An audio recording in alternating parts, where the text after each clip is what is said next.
Nicolas Sarkozy a atterri à Paris ce soir aux alentours de 21h. Il y a donc moins d'une heure en provenance maintenant de Benghazi, à l'est de la Libye, où il a passé une journée en compagnie du Premier ministre britannique David Cameron, Alain Juppé et Bernard-Henri Lévy. Bonsoir à vous. Merci d'être Bonsoir.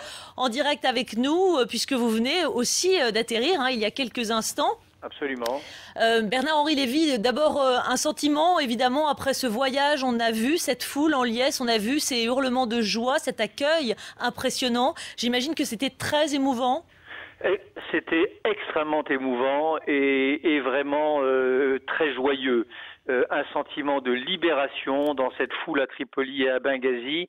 Et pour ceux qui étaient là, en tout cas pour moi, un vrai sentiment de fierté pour l'Europe et pour la France. Voilà, la France, Nicolas Sarkozy, David Cameron, ont fait là quelque chose d'historique. C'est à ma connaissance c'est la première fois que des pays européens, au lieu de pratiquer le clash des civilisations, tendent la main à un pays, à un peuple d'un pays arabo-musulman en révolte contre une dictature. On leur a tendu la main, on les a aidés à se libérer, sans occupation, sans leur dicter le régime politique qu'ils devraient avoir, etc. Donc c'était un moment c'était un moment historique et qui a été vécu comme tel par tous ceux qui étaient là.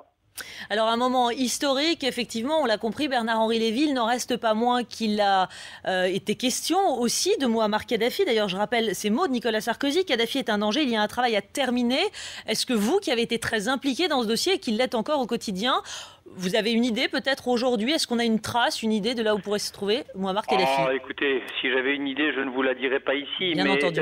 Mais enfin, je pense que d'après mes amis du Conseil national de transition, il n'y a pas trop de doute. Il est très vraisemblablement encore en Libye. Encore en Libye. Aucun pays ne prendrait le risque d'accueillir un homme recherché pour des crimes tout de même très considérables par la justice internationale.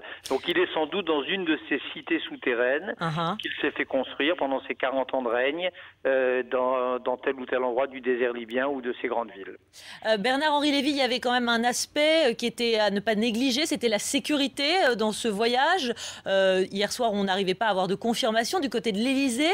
Pourtant, la date était bien fixée à aujourd'hui. Comment cela a été organisé? Comment sur place vous avez réussi à continuer à encadrer le chef de l'État et à mener à bien ses déplacements? Vous savez, oui, le voyage de Nicolas Sarkozy aujourd'hui à Tripoli, c'était un peu l'équivalent du voyage de François Mitterrand à Sarajevo en 1992. Il y a des moments où des hommes d'État, alors on peut être d'accord ou pas, moi je ne suis pas d'accord avec Nicolas Sarkozy sur le reste, sur la politique française, mais il y a des moments où un homme d'État fait un grand geste politique, où il se hisse au-dessus des contingences politiciennes, où il prend un risque.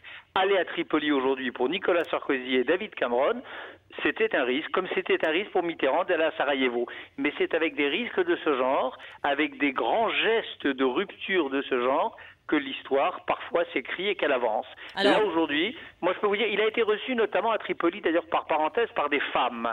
À l'hôpital de Tripoli où il s'est rendu, c'est pour l'essentiel des femmes qui l'ont accueilli, des femmes. Eh bien, le sentiment était ce sentiment de joie extrême.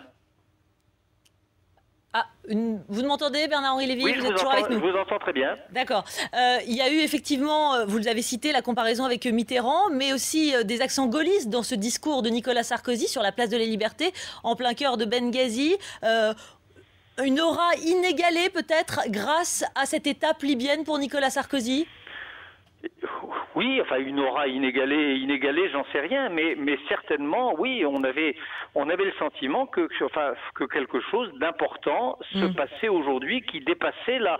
Après les élections, tout ça, c'est une autre affaire. Mais là, dans le rapport de l'Occident avec le monde arabe, dans le rapport des grandes civilisations les unes avec les autres, certains voulaient qu'elles s'entrechoquent. Eh bien là, elles se sont tendues la main. Là, vous aviez un chef d'État et un chef de gouvernement qui sont venus dire à un peuple arabe qui venait de se libérer, nous vous avons tendu la main, nous vous la tendons encore.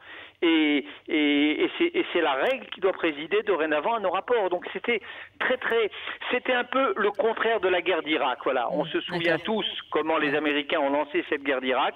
Aujourd'hui, le parfum qui flottait à Benghazi et à Tripoli, c'était l'inverse des mauvaises vapeurs que l'on pouvait sentir au moment de la guerre d'Irak. Bernard-Henri Lévy, encore une question. Merci encore d'être avec nous. Vous avez pris l'avion du retour avec Nicolas Sarkozy alors que David Cameron a regagné la Grande-Bretagne. Que vous a-t-il dit ? Que vous a-t-il confié sur l'importance de ce voyage, l'importance de cette guerre gagnée par la France aussi ? Écoutez, ce qu'il m'a dit, là encore, je vous le dirai pas de cette manière, mais je crois qu'il a le sentiment, et il a bien raison, qu'il a été là à l'origine de quelque chose de tout à fait inédit, le fameux droit d'ingérence, le fameux devoir de protéger, c'est la première fois qu'il est appliqué, voilà, et c'est la première fois qu'il est appliqué de manière militaire. Merci beaucoup Bernard-Henri Lévy, merci d'avoir été avec nous en direct, à peine descendu de l'avion qui vous ramène ce soir de Libye où vous étiez à côté de Nicolas Sarkozy, on vous a vu sur ces images. Merci à vous de nous avoir raconté donc cette visite importante, cette visite éclair aujourd'hui de Nicolas Sarkozy avec David Cameron en Libye, à Benghazi également à Tripoli, on l'a dit.